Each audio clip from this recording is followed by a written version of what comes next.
Look at a map of the world from the 1930s, and the oceans are essentially a massive, terrifying blank space. The depths were entirely unknown to the general public. This ignorance came down to a strict physical limitation. Humans had absolutely zero physical or visual access to the vast ecosystem that covers 70% of the Earth.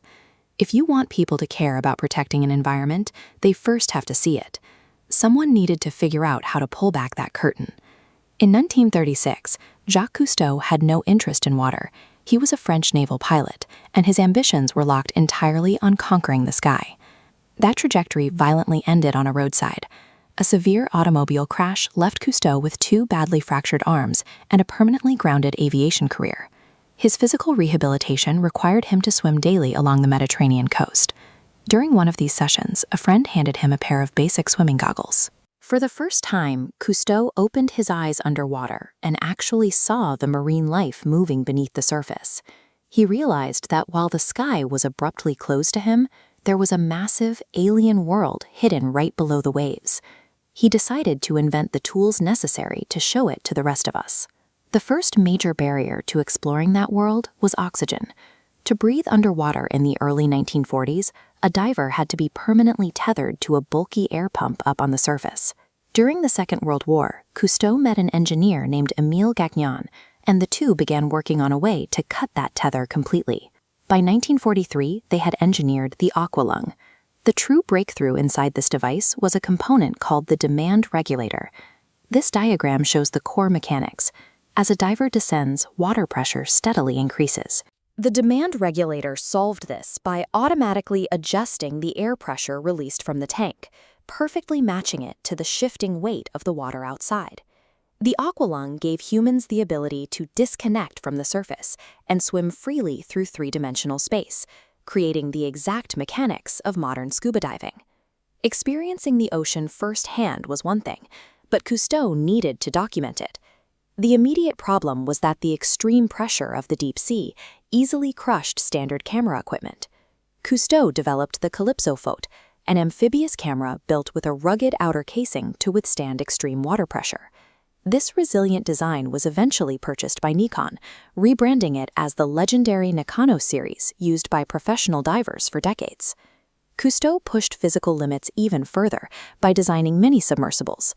His SP-350, known as the diving saucer, allowed a 2-person crew to safely plunge down to 350 meters.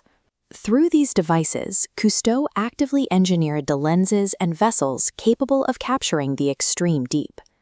To house all this new technology, Cousteau leased an old British minesweeper named the Calypso and converted it into a mobile oceanographic laboratory.